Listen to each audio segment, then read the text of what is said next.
கஷாயம் நல்லா வற்றி வந்துருச்சுங்க. இந்த கஷாயம் வந்து பார்த்திங்கன்னா நல்ல கலர் சேஞ்ச் ஆகிருக்கு பாருங்கள். கலர் நம்ம போட்ட வெத்தலை, அந்த ஏலக்காய், கிராம்பு, மிளகு, சீரகம், இஞ்சி அதோட இதெல்லாம் பார்த்திங்கன்னா நல்லா எசன்ஸ்லாம் இறங்கிச்சு. இப்போ இதை கொஞ்சம் ஃபில்டர் பண்ணி எடுத்துகிட்டு காட்டுறேன்.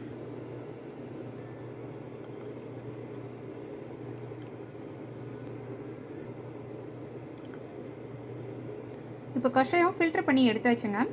இப்போது பெரியவங்க அப்படியே எடுத்துக்கிறதா இருந்தாலும் எடுத்துக்கலாம்.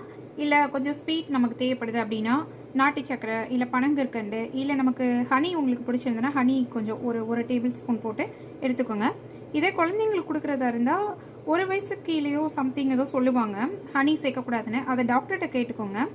இப்போ 6 வயசு 7 வயசு குழந்தைங்களா இருக்காங்கன்னா ஒரு 1/2 டேபிள் ஸ்பூன் வந்து பார்த்திங்கன்னா ஹனி மிக்ஸ் பண்ணி அவங்களுக்கு கொடுக்கலாங்க. அப்படியே கண்டிப்பாக இந்த கஷாயம் ட்ரை பண்ணி பாருங்கள். ட்ரை பண்ணி பார்த்துட்டு எப்படி வந்ததுன்னு கமெண்ட் பண்ணுங்கள். லைக் பண்ணுங்கள், ஷேர் பண்ணுங்கள், சப்ஸ்கிரைப் பண்ணுங்கள். தேங்க்யூ. பாய்.